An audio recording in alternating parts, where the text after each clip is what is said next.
This is Houston Newsmakers with Cambrell Marshall. And welcome to Houston Newsmakers this Thanksgiving weekend. It is certainly far from the normal time of celebration with our families. COVID-19 has changed all of that, of course. Many of us are searching for ways to find some sort of peace, whether it be through faith or friends or perhaps spirituality. That question had me thinking when I ran across the book, Happy Soul, Hungry Mind, written by Ravi Kathuria. It got my attention when he wrote about the pressures of modern life and techniques for calming the mind, and a statement that religion discriminates, spirituality does not. Ravi Kathuria is here this morning. He is president of the Houston Strategy Forum and author of the book, Happy Soul, Hungry Mind. Good morning to you. Good to see you. Thank you, Mr. Campbell. Thank you for having me on your show, inviting me. What an honor, sir, to be on your show. Thank you. It's great to have you here. What led you to write this book? Campbell, 5 years ago, I had a choice whether to work on a business endeavor, which would take me 5-10 years. It was to develop software for my consulting practice, or focus on what really is the purpose of life. And I had been spiritually inclined all my life, and I decided I should not delay working on my spiritual progress anymore. So I decided that I need to invest the time to take that fork in the road, right, and write this book on spirituality. You talk about the difference, as you see it, between religion and spirituality. What is that difference, and can't they go hand in hand? They go hand in hand, and let me provide a context. Think of religion as ground transportation to the airport. You could take a train, you could take a bus, or if you do not believe in religion, you can drive yourself or walk to the airport. At the airport, the gate agent doesn't ask you, how did you get there? They check your papers and then let you board the flight. Spirituality is the flight. The flight does not care what was the means you used. Religion is one of the means to get to spirituality. Spirituality is 1,000,000 times more powerful than religion. Do you see that people who are seeking a religious connection should actually be searching for spirituality if they're trying to find a connection with God? Yes. Religion cannot get you the God experience. Only spirituality can. Religion can help you move towards spirituality. And that's what we have to remember. Religion has a place in our life. Religion is very helpful, but we have to be careful. Like any other tool in life, if you do not understand the context and if you do not understand how to use the tool, then that tool can actually become a hindrance.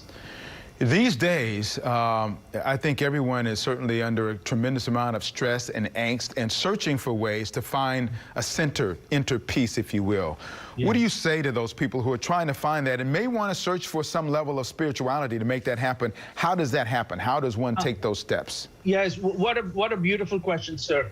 We're all searching for peace, right? And 2020 has been oh God, nobody could have imagined this year, right? So the amount of stress and anxiety is very difficult. And even in my book, Happy Soul, Hungry Mind, the two characters have a lot of stress in their life.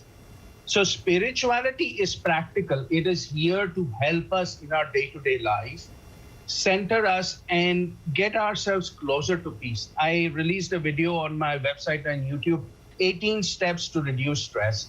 But we have to understand this is a key difference. All our stress and our fear comes from our mind. When the mind is afraid, then it takes over. We have to understand we are not our mind. We are the owners of our mind. And so when we begin to distance ourselves, when we begin to observe the mind and say, the mind is experiencing fear, the mind has anxiety, it gives us a little more control over the mind. It allows us to manage the mind and then chart it towards peace. And there are several steps I can get into on how to become peaceful. I'll mention a couple of them. One is to put yourself, create a little distance between the situation. You know, if you're watching the virus news 10 hours a day, trust me, it will have an impact on you. So keep up with the news, but do not allow you to overwhelm yourself. Allow yourself to be able to turn off and say, let me maintain a distance. It may be the virus news. It may be any other situation. It may be a stressful situation at work. Mm-hmm. generate some distance between you and the work situation. So the book, Happy Soul, Hungry Mind, just quickly, we've got a couple of minutes left. How do you set that up? What does the reader see when he delves into the book? Yeah, so the book is the story of a young entrepreneur who's facing business challenges and unfortunately has just gone through some family tragic events. And he's completely torn apart. It's the story of him and the senior executive who was a mentor in his previous life, but the mentor himself has problems of his own creation.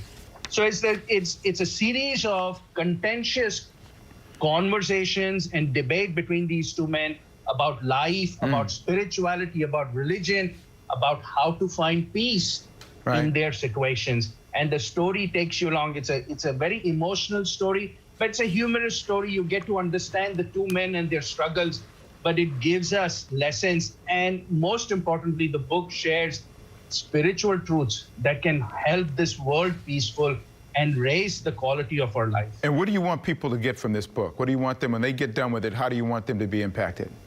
I want them to remember that spirituality is practical, spirituality is simple, spirituality can help you right now. Spirituality does not discriminate.